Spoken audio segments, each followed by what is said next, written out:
Danita Clark Abel, and she's the author of a brand new book called Letters from a Whoremonger's Wife. And we're going to talk a little bit about your book today. Tell me, first of all, when did you start writing the book, and what was the purpose behind writing the book? Well, I started writing a letter to my husband in the midst of our divorce, pouring out emotions that I had kept up for many years and kept to myself. And I shared the letter with a friend because at times it was very rough, and I shared it with her to read before I sent it to him.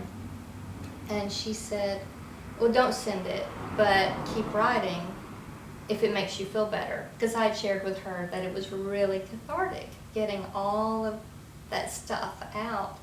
So I did keep writing, and soon I realized it was a book. And that's sort of how it came about. And what do you hope will be accomplished by writing this book and putting this message out there? I hope that anyone who is in an abusive relationship, whether it is physical or emotional, that they will not keep it a secret. I had a lot of pride, and I was ashamed, so I didn't tell a whole lot of people what I was going through, and the trauma started very early in my marriage, even before I had children. So I'm sorry, I'm getting emotional, but when I think about it's very close to your heart. It is. Excuse me. But when I think about my part in the pain that my children suffered, I realized that my silence was the cause of that. I didn't want, I thought, oh, it's going to get better, and he will change, and he's adjusting to marriage. And then when the kids came along, oh, he's just adjusting to being a dad and the stress of a home and jobs, and I made excuses for him. So one message I would like to say is you can't make excuses for somebody. You really don't know what's going on inside of them. So if you're in a relationship where there is a lot of negativity, trauma, hurt, you have to share with the people that really care about you, your family, your friends, because they can see things more clearly than you can. And when the only voice you're hearing is the voice of the person who's abusing you, you come to believe what they're saying. And like I said, the trauma in my marriage started very soon after I was married. But I didn't share it with anyone, and because how could I have made such a big mistake, misjudged somebody that terribly? But like I said, I was hearing him. And so it really didn't take long for me to begin to believe that you're crazy, because that's, what you're told by an abusive person. You're the reason I act the way I act. It's your fault. I do what I do because you don't love me enough. So when you're married to somebody who's really good at projecting blame, and then you're keeping all of that inside, you become a wreck yourself, and you believe those lies. So my hope is that somebody going through that would talk. Just tell someone, don't be ashamed, because it isn't your fault. Yes, that's awesome. How much of the book is actually true? All of it is true, except for a few names that have been changed. My ex-husband's name is not Dick Crisco, but it fits. So the women he was involved with, their names have all been changed. A few business names have been changed, but my name, my children's names are accurate and friends. That's great. And how did you come up with the title? Well, When I realized I was writing a book, and like I said, I had been writing a letter, the name, I don't know, I think God gave me that title because it was so true. Letters from a Whoremonger's Wife.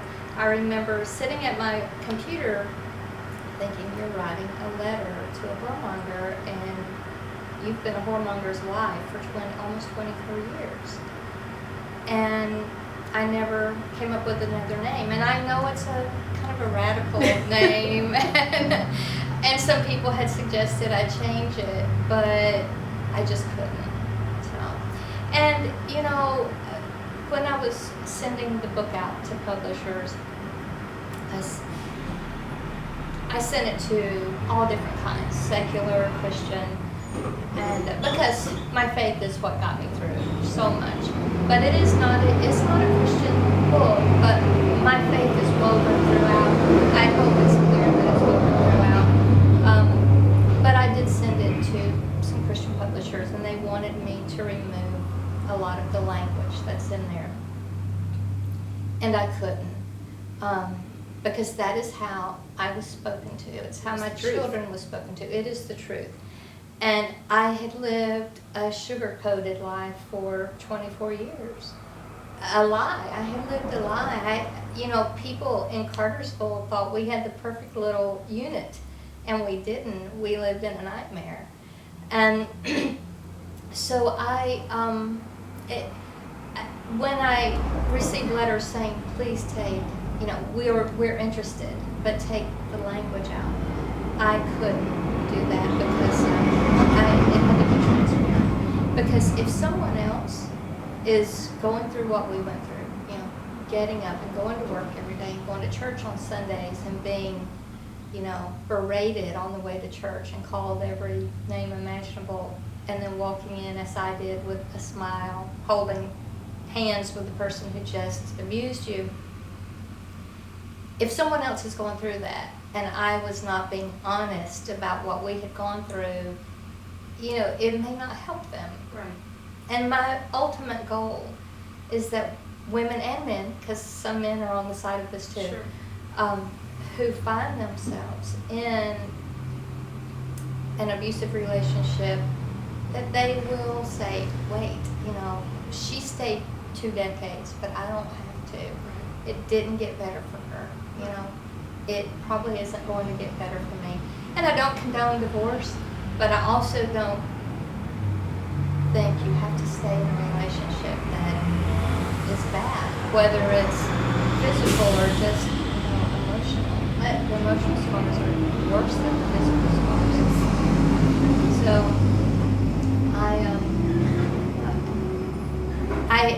back to the title, I've had a lot of comments about it. I've even had a radio station say we can't say this on air, so we can't interview you, so it's censored. But yet it's the word that is not one of the 7 horrible words or whatever it is. Right. But and it's the truth. So yes. Well, the truth is important. Yeah. Since you've written the book and the book has been published, what are some of the things, the benefits and the things that have been hard to get over since the publishing of the book? Has it benefited your family and you? Well, it has. Speaking for my children, I don't know. I think they both supported me in it very much so. Now, there are things I did not put in the book just out of respect for my kids. But and there are other things I left out for legal reasons that I couldn't put in. But they did support the writing of it. Have been very excited about it. I think it's helped them to see. There were a lot of thoughts I had that I couldn't share with my kids just because they were my kids, and they've been able to see how I saw them as little people, But I think the way I've benefited the most is I have received so many emails and private Facebook messages from people I've never met, and they've said, my daughter is in a relationship like this. Thank you for writing. I'm giving it to her. And just 2 weeks ago, I received a a letter from someone who said, I have 2 teenage girls who've just started dating, and I've read the book and then I let them read it, and we've had deep discussions about the red flags they need to be on the lookout for. So that is wonderful for me, because that's been one of my goals, is to help other people to recognize, because I was 25 when I got married, but I was still naive enough to think that, I can change him. When I realized that the man I married wasn't the man I dated. Why did you stay in the marriage as long as you did? In the beginning, before children, like I said, it was pride, and I really thought he was the person I had dated. That man who was so wonderful and charming and did so many fun things with me. The monster that reared its ugly head after our marriage, I thought was somebody else. It's just, he was a product of, just stress, So I made excuses. And then my pride. I grew up in the South, where hardly anybody in my family had ever been divorced, but ultimately I thought, this isn't going to last. This is a stage. Then, once I had my daughter, I knew I was going to do whatever I could to keep my family together. Same with my son. And then, keep in mind, in those early years, I didn't know there was an addiction to adultery. I didn't know there was an addiction to pornography. I just thought he was treating me badly. I didn't know of the underlying secrets that he had. So when I realized that he liked the seedier side of life, and when I saw some of the women that he had affairs with and their lifestyles, I knew I couldn't divorce him, because I had 2 little children. And I knew that chances were very strong that he would have shared visitation. So weekends, holidays, summer, I would have no control over the outside influences in their lives. And sometimes God asks you to do things you don't want to do. And I did not want to stay married to him. But I also didn't want my children, exposed to drugs and people who would do who knows what in front of them or even to them. So I thought I was benefiting them by staying. I second guess that every day.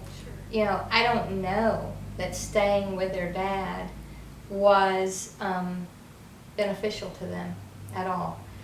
But I know that when my son came to me when he was 19 and said, Mom, he's at it again. If he ever even changed or stopped, I don't know, but I caught him red-handed. And I actually saw the pain on Garrett's face, heard it in his voice. I knew I was done. It was, and I'd said many times to Dick, I'd said, if you ever do this again, I'm out of here.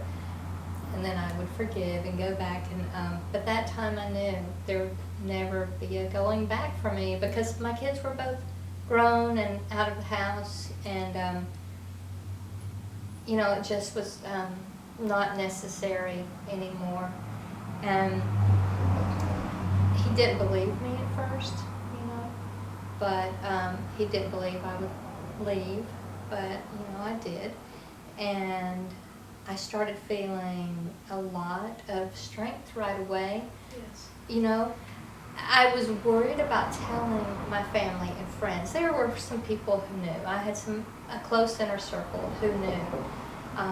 Garrett had shared with friends because he was willing to talk. I've got to get my mom some help, But telling the ones at church and work, you know, that I had been living a lie.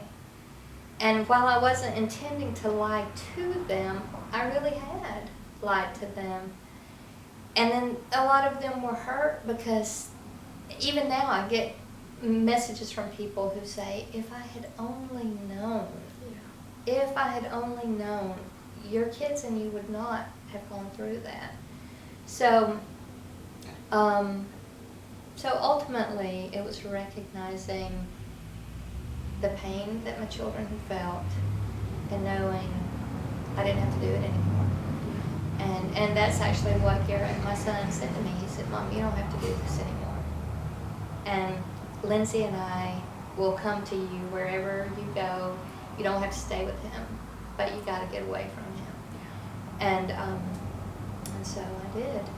And That's wonderful. Thank you so much for talking to me. thank you, Cindy. Thank you for listening. This is Danita Clark Abel, and the book is called Letters from a Whoremonger's Wife.